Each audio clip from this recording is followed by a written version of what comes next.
Bom dia, meus queridos. Mais um devocional aqui conosco. Hoje nós vamos estar compartilhando o livro de Números, capítulo 35 e 36. E depois nós já vamos entrar no novo livro, que é o livro de Deuteronômio, do capítulo 1 ao capítulo 6, ok? Mas antes disso, eu queria te convidar aqui, para você compartilhar esse vídeo, para você deixar aqui o like, o gostei, e também assistir os vídeos anteriores, de todos os compartilhar de leitura bíblica anual, ok? E também enviar isso para algum amigo, para que ele possa também acompanhar uma leitura bíblica, ler toda a Bíblia em um período de 1 ano aqui conosco, ok? Então, parte 1 do nosso devocional, avançamos já para o primeiro tópico, que é Números 35 e capítulo 36. O que Números 35 nos traz, O que a gente aprende, o que a gente vê ali? Números 35 trata da divisão da terra para os levitas, que era a tribo responsável pela manutenção, pelo cuidado do tabernáculo e depois do templo, Foi construído por Salomão. Então ali Deus dá terras a eles, ordena que seja dado terras a eles, cidades também e locais para o seu gado. Então Deus estabelece os locais ali, as divisas, onde os levitas ficariam, ok? Mas também no capítulo 35 trata de uma questão importante, a lei do homicídio, ok? Então ali a lei do homicídio tem duas questões. Deus fala através de Moisés, o homicídio doloso e o homicídio culposo. O que não tem intenção de matar, o que nós chamamos de acidente, e aquele que tem intenção de matar, ok? O que tem intenção de matar, ele deveria ser morto também, A lei de Talião, olho por olho, dente por dente. E aquele que não teve intenção de matar, Deus ordena que seja criado aqui um tipo de prisão, entre aspas. Ele separa algumas cidades da terra que eles conquistaram, e aquelas cidades ali são chamadas cidades refúgio, onde a pessoa que praticou ou que teve a questão envolvida no homicídio doloso, a morte que não teve intenção de matar, que nós chamamos de acidente, ela deveria ir para essa cidade e permanecer lá até a morte do sacerdote, ok? Quando o sacerdote morresse, aquele que era responsável ali o sumo sacerdote responsável ali pelo tabernáculo, ele poderia voltar para a sua terra, ok? Então, ele não poderia sair da cidade de refúgio. Se ele saísse da cidade de refúgio, ele era condenado à morte por apedrejamento, ok? Então essa era a sentença para ele. Também avançando mais um pouquinho, nós vamos para a questão de Números 36. O que Número 36 trata? Qual a questão de Números capítulo 36? É uma questão interessante também, porque Zelofeade, um dos líderes aqui de tribais, ele não teve filhos, só teve filhas. Então lá atrás, no compartilhar, eu falei sobre isso, que as filhas dele deveriam receber herança. Então lá atrás, Moisés tratou a questão da herança, que só era dada para filhos homens, agora também deveria ser dada para filhas, no caso dele específico. Mas aqui surge uma outra questão, a questão de que elas não poderiam, mas é levantada essa questão, porque senão a herança passada para outra tribo, elas não poderiam se casar, fora da sua tribo, ou seja, com outras tribos de Israel, ok?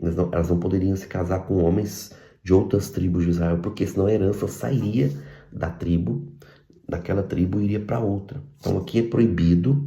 Nesse caso específico, onde você tivesse só filhas mulheres, nesse caso específico, era proibido que a herança, que o casamento fosse um casamento misto entre as tribos. Então, o casamento deveria ser só naquela tribo, nesse caso específico, quando só tivesse filhas mulheres, ok? Esse basicamente é o assunto inteiro do capítulo 36 de Números. Agora, avançando, Deuteronômio, a palavra em hebraico para o nome desse livro é Devarim, que significa as palavras. Está bem no capítulo 1, versículo 1, como já disse anteriormente. Todos os livros da Torá, no início, no primeiro capítulo, no primeiro versículo, já fala o nome do livro em hebraico. Então, o que Devarim significa as palavras. Aí ali, Deus está fazendo o quê? Relembrando as palavras que Deus já havia dito. Mas aí o título em grego ficou Deuteronômio. Deutero significa o segundo, ou segunda. Nômio, lei. Então, Deuteronômio significa segunda lei, que na realidade é uma repetição da lei, ou aquilo que Deus já havia falado nos livros anteriores. O significado de as palavras já ditas a Moisés e de Deuteronômio é similar, ok? Então, esse é o livro que nós vamos estudar hoje, começando agora no capítulo 1, né? Como eu já disse aqui, Deus relembra através de Moisés tudo que o povo passou, todas as promessas que ele havia dito, todas as bênçãos que ele havia prometido e alguns dos lugares onde o povo passou. Tanto também que ele relembra a desobediência do povo, né, no deserto. Ele relembra disso. Mas ele relembra também da liderança que ele havia levantado, os homens que ele havia levantado no meio do povo, né, os 70 líderes que foram cheios do Espírito de Deus, que receberam também porção do mesmo Espírito de Deus que estava sobre Moisés para liderar o povo. E ele exorta o povo a se lembrar disso, que haviam líderes capazes no meio deles, que possuíam a mesma porção do Espírito que Moisés. Por que Moisés está tratando isso logo no início? Porque Deus aqui já havia falado que ele não ia entrar na terra. E aqui já começa então a preparação de Moisés com o povo, porque ele não iria mais junto ao povo. E aqui nesse mesmo capítulo, Deus, lembra da obediência também de Caleb, e lembra de Caleb e fala: Caleb, você vai herdar o que você deseja, eu vou te dar aquilo, né? As terras altas e Jerusalém também, né? E também Deus relembra da obediência de Josué, ok? Que Josué seria líder no lugar de Moisés. E Deus, e Moisés também se lembra, ele fala, do seu próprio pecado, do seu erro, da sua desobediência. E que por causa disso ele não entraria na terra. Moisés mesmo falando sobre isso. E Deus conclui esse capítulo, através da fala de Moisés, continuando falando, e continua falando das promessas de Deus para o povo, daquilo que o povo deveria continuar em obediência, obedecer, que as promessas iriam se cumprir, para que eles não repetissem os erros dos pais que morreram no deserto. Então, a preparação aqui de Moisés com o povo. Capítulo 2 aqui, Moisés então entra já narrando as vitórias, algumas das vitórias do povo, no deserto, quando eles se combateram com outras nações, tá? Mas ele cita aqui alguns povos que eles não deveriam guerrear, tá?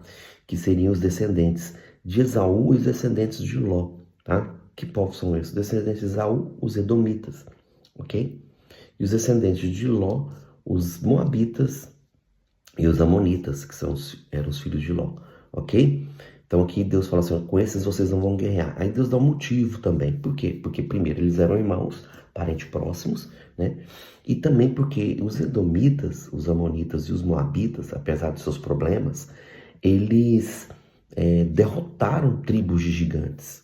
Eles entraram nas terras também, guerrearam contra tribos gigantes. Deus tem uma particularidade com tribos, ou com povos que se misturaram com essa questão dos gigantes, tá? E ele deixa isso bem claro aqui nos livros. E aqui deixa bem claro que existiam muitos gigantes nessa época. E que, por causa disso, esses povos, eles tiveram um aval de Deus, porque eles fizeram algo que Deus, quando você se atacava, quando o povo de Israel tinha que atacar uma tribo gigante, ele tinha que exterminar completamente tudo dali, tá?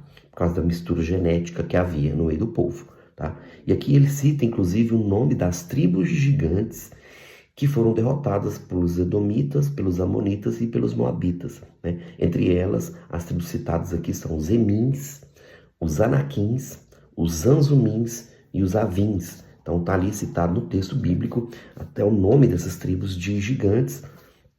E ele cita, os gigantes, ali, os povos de grande estatura, foram derrotados por eles. Por isso, Deus dá essa ordem. No capítulo seguinte, que é o capítulo 3, Deus também vai, através de Moisés, continua lembrando das vitórias do povo no deserto, das questões, das grandes vitórias que eles tiveram, mas Deus aqui também nos lembra da vitória também que Israel teve sobre uma tribo de gigantes, Bazã, que era a cidade do gigante Ogê, que era um gigante que a Bíblia relata ali que a seu leito, que era de ferro, e a sua cama que tinha 2 aproximadamente, né, 2,40 metros de largura por quase 4 metros de comprimento. Então ele deixa isso bem claro. E aqui também, né, nesse capítulo 3, Deus trata da questão das tribos dos Rubenitas, dos Gaditas e da meia tribo de Manassés, né, o voto que eles fizeram de ir à frente na batalha do povo de Israel quando atravessasse o Jordão. Quem ficaria para trás, né, que é eles que resolveram, né, herdar a terra antes do Jordão. Então quem ficaria para trás? Quem? As mulheres, as crianças e, claro, né, se você voltar ao texto bíblico, os homens que não eram aptos para a guerra, ok? Deus selecionou uma idade específica ali. Homens de 25 a 50 anos deveriam sair para a guerra. Os demais, né, ficariam nos trabalhos tribais. Então, esses ficariam, e os demais fizeram o voto de ir à frente das tribos e guerrear até que todos os inimigos fossem derrotados. Então, Moisés relembra esse voto feito aqui, no capítulo 3. Capítulo 4, Moisés, ele lembra das vitórias, né, e as promessas de Deus, que Deus havia prometido sobre o povo. Então, ele começa, né, num chamar, né, chamando o povo para ouvir as conquistas que Deus deu e aquilo que Deus prometeu e as palavras de Deus. Então, Moisés chama o povo para isso. Mas aqui também ainda mais, ele chama o povo, né, e Deus dá a ele uma palavra profética poderosa, muito poderosa, que é uma profecia de Moisés aqui no capítulo 5, que Moisés fala da diáspora do povo judeu e do povo israelita, que haveria essa diáspora, e ele profetiza isso no meio dessa palavra profética do capítulo 5. E não só isso, ele traz aqui uma profecia messiânica e também uma profecia escatológica sobre o fim dos tempos, que ele fala nos últimos dias. Olha que poderoso. E essa profecia diz respeito ao ajuntamento dos judeus, que eles voltariam nos últimos dias para sua terra. E eu creio nisso porque essa palavra se cumpriu, né, em 1947. Né? Deus usou um brasileiro, Oswaldo Aranha, ali na ONU para poder trazer, né, de volta a nação de Israel. Então, olha para você ver, isso foi profetizado lá em Deuteronômio, capítulo 5. Deus, né, traz a lembrança da sua manifestação poderosa no Monte Horebe, onde ele manifesta em fogo, né, presencialmente ali à vista de todos, e de Moisés inclusive, e o povo vê essa manifestação desse milagre, a manifestação da presença poderosa de Deus no Monte Horebe. Ele também, ele traz, né, o decálogo, né, as 10 leis, as tábuas, 2 tábuas da aliança com as 10 leis escritas pelo dedo de Deus. Então ele lembra disso. E é uma repetição aqui dos 10 mandamentos, né? A gente chama de 10 mandamentos, que é a lei na Torá, né? E aqui ele traz essa repetição da lei, ele traz isso. E é interessante também que nesse capítulo, né, ele traz detalhadamente algumas questões que ele não trouxe lá atrás, né? No livro de Levítico, de Números, ele detalha algumas coisas aqui. Capítulo 6 de Deuteronômio, Deus começa lembrando e exortando o povo sobre honrar a ele mesmo, né? Que o povo deveria honrá-lo, ok? Então ele começa falando isso e termina falando isso. Só que no meio do capítulo 6 existe algo interessante, que é o Shema Israel, é a confissão de fé judaica. Shema Israel, Yahweh Eloheinu Ehad, né? O Shema Israel, a confissão de fé de Israel, né? Ouve, ó Israel, Yah, né? Aqui é o tetragrama aparece, Yud He Vav He, o teu Deus é único, não existe outro igual, não existe ninguém como ele é o único, ok? Então aqui a palavra errado é a mesma palavra usada lá atrás em Gênesis, quando Deus fala, né, que agora são homem e mulher, os dois serão uma só carne. Errado, seriam únicos, ok? Errado é único, uma só carne. A palavra errado, os dois serão uma só carne, ou um só, um único Deus. É interessante essa parte aqui. E ele finaliza aqui, né, também lembrando as palavras de Jesus, que Jesus disse lá, que é o resumo de toda a lei. Né? Capítulo 5 ele fala do decálogo, das 10 leis, e aqui ele resume toda a lei. Depois da confissão de fé, né, de chamar Israel, ele diz: amarás o Senhor teu Deus de todo o teu coração, de toda a tua alma e de toda a tua força. Então Então ele resume aqui, é o resumo que Jesus cita, né, quando ele é arguído pelos escribas e fariseus, ele cita aqui Deuteronômio capítulo 6. Amém? Entrando agora na nossa segunda parte do devocional, que é o livro de Jó. A gente está compartilhando o livro de Jó. E entrando aqui no capítulo 3 de Jó. O que trata o capítulo 3? Jó, ele derrama, né, o seu coração diante de Deus, né, em choque ainda, em muita amargura. Ele está em choque e está sem entender o que está acontecendo com ele. Literalmente, as palavras dele ali é essa. E Jó clama por misericórdia no capítulo 3. Tá? No capítulo 4, o amigo de Jó entra com uma fala. E ele traz ali uma fala no capítulo 4 de conforto. Ele conforta o coração de Jó pelo extremo sofrimento que ele tem visto Jó passar, né? E ele lembra do poder e da soberania de Deus, né? E também lembra Jó da sua integridade. Ele lembra Jó, você é íntegro. Ele lembra Jó daquilo que ele fazia como um íntegro homem que ele era. Então, no capítulo 4, ele fala sobre isso e ele continua a fala dele no capítulo 5. Ele começa falando no capítulo 4 e estende a fala dele para o capítulo 5. No capítulo 5 é interessante porque ele começa no capítulo 5 já exaltando a soberania, né? E a ciência de Deus, o conhecimento de Deus sobre todas as coisas. E ele lança aqui algo interessante nesse capítulo, uma profecia. Há uma profecia messiânica aqui, que isso virou até música, né? Do Ministério diante do Trono, né? Fez a ferida e ligará, nos revigorará e viveremos diante dele eternamente. Ele fez a ferida e ligará. O que significa essa profecia? Essa é uma profecia messiânica. Ele estabeleceu o preço da justificação, que é a morte, né? O preço o salário do pecado é a morte. Ele estabeleceu também o preço para a remissão dos pecados, é o derramamento de sangue, ou a morte. Então, a morte era o preço, fez a ferida era a morte. Mas ele mesmo ligou, ele mesmo pagou o preço. Ele enviou Jesus para morrer em nosso lugar. Olha que poderoso. Muitas vezes a gente lê e não entende isso. Ele fez a ferida e ligará. Isso é uma profecia messiânica. Ele estabeleceu o preço, né, do pecado, que seria derramamento de sangue, a morte. Mas ele mandou o seu filho para morrer em nosso lugar e pagar a dívida que ele mesmo estabeleceu o preço. Então isso é poderoso. Capítulo 5 de Jó tem essa profecia messiânica. Capítulo 6, Jó responde à fala de Elifaz.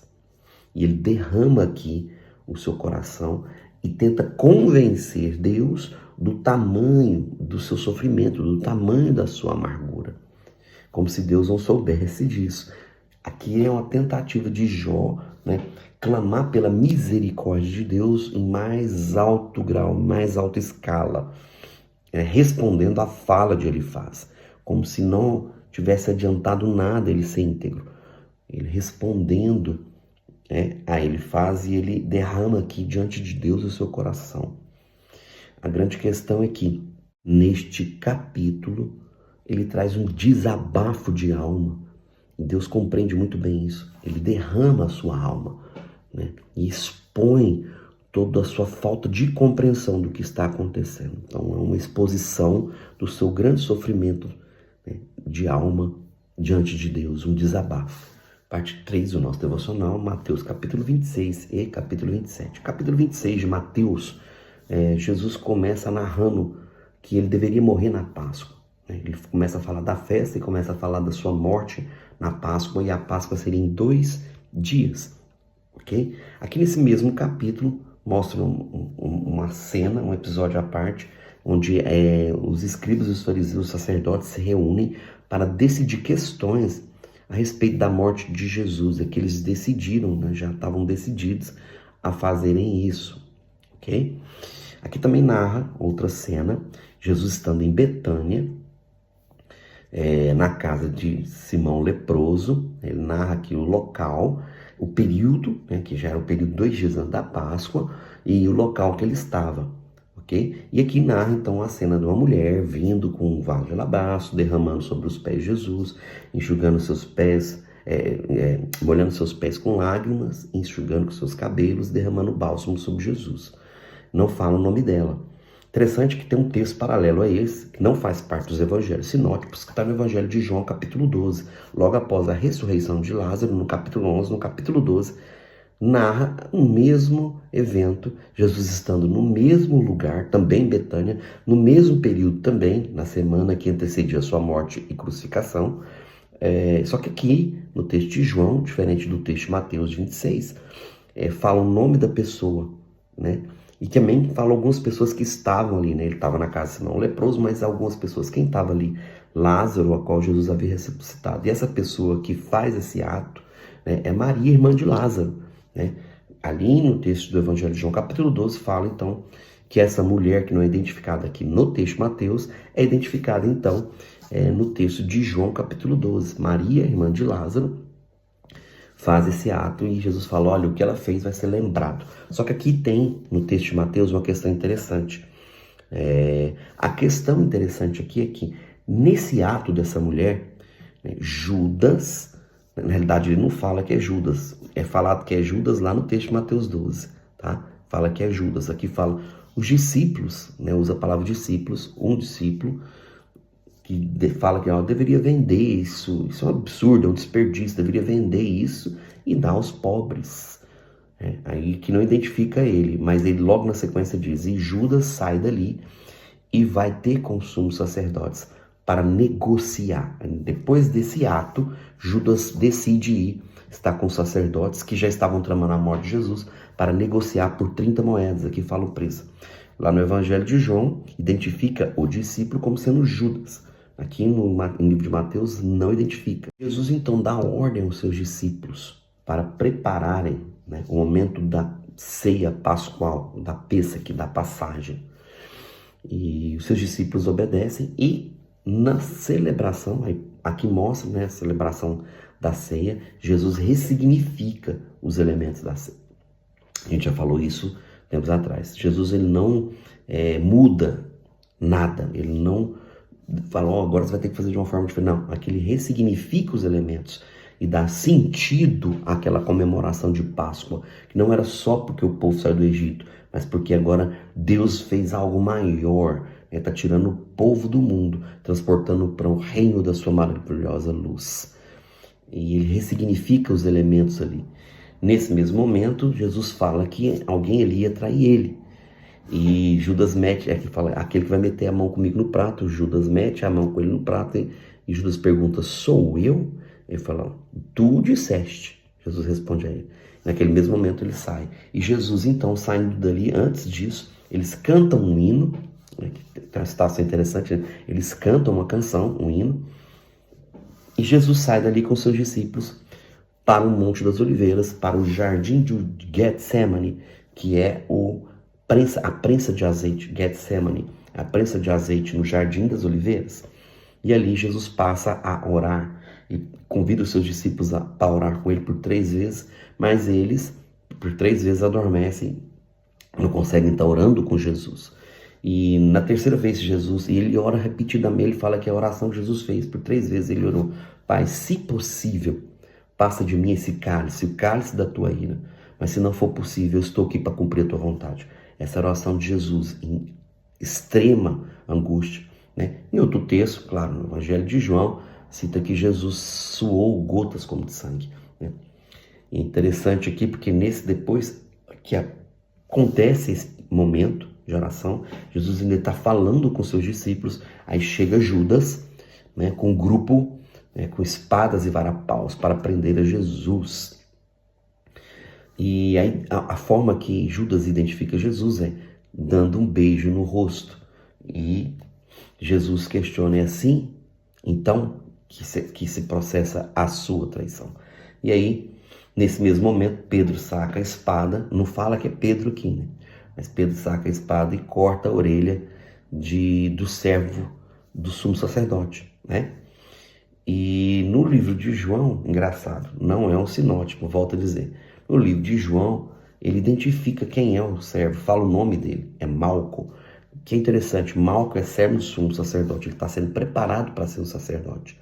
E ele precisa de todo o seu corpo intacto, que ele é partido da orelha dele. E ele já não poderia mais com essa função, porque o nome Malco significa mensageiro. E Jesus aqui traz uma mensagem para ele. Lá no Evangelho de João cita o nome dele e cita que depois que ele é cortado a orelha, Jesus põe a orelha dele no lugar e é curado. Ele é curado instantaneamente. E é interessante porque ele pode aqui se tornar não só um mensageiro no futuro, ele vai ser um verdadeiro mensageiro da palavra.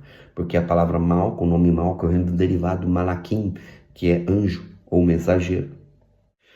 Nesse momento aqui, que Jesus é preso, todos os discípulos fogem, Pedro foge também e ele acompanha de longe. Vendo o que está acontecendo ali, Jesus é levado na presença do sumo sacerdote, dos escribas e dos fariseus, e ele começa a ser questionado. Muitas pessoas se levantam para falar o que ele fez, mas duas testemunhas falsas levantam e dizem: olha, ele diz que ele vai destruir o templo em 3 dias e vai reconstruir. E ele fala blasfêmia, né? E blasfêmia, ele está vendo aí, ele blasfemou. Mas aí Jesus não diz nada, toda vez que ele é acusado, ele está calado. E aqui, no único momento, Jesus fala algo. Fala: em verdade vos digo que vereis o Filho do Homem assentado à direita do Deus Todo-Poderoso. Nesse momento, o sumo sacerdote rasga suas vestes e diz: blasfêmia! Vocês estão vendo aí, ele blasfemou! E grita, e todos gritam ao mesmo tempo. E aqui Jesus é esbofeteado, né? Ele é xingado, ele é maltratado.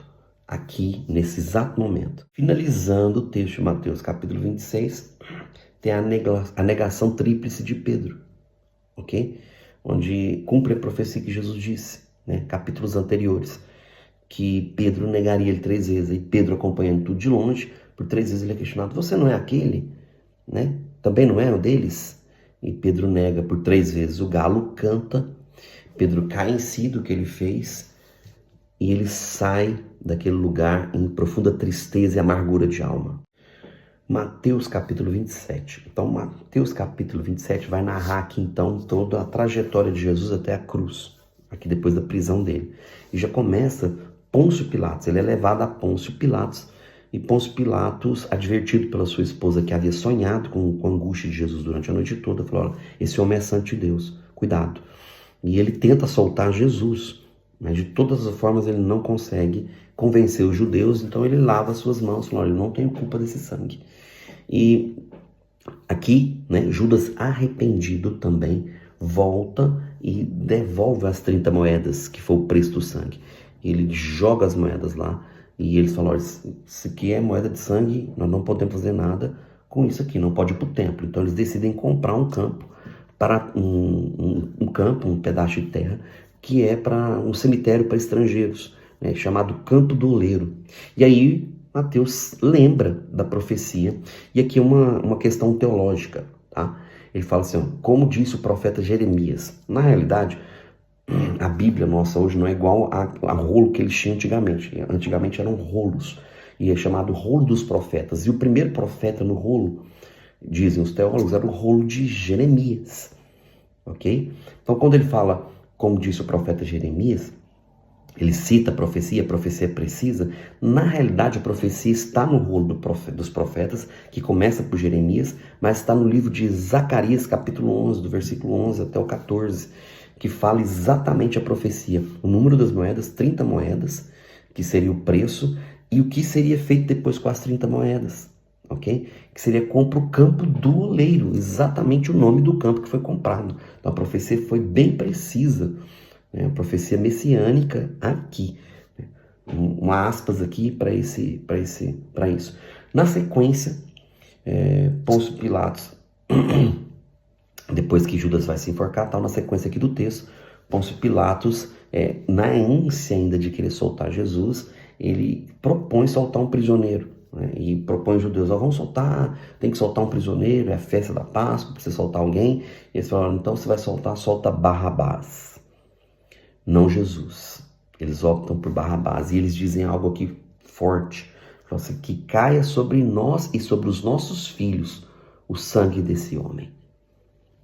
Eles assumem total responsabilidade, e é óbvio que isso acontece, né? No ano 70, depois da morte do nosso Senhor, General Tito invade e há uma diáspora, uma devastação completa, e nunca mais os judeus conseguem se reunir novamente como nação.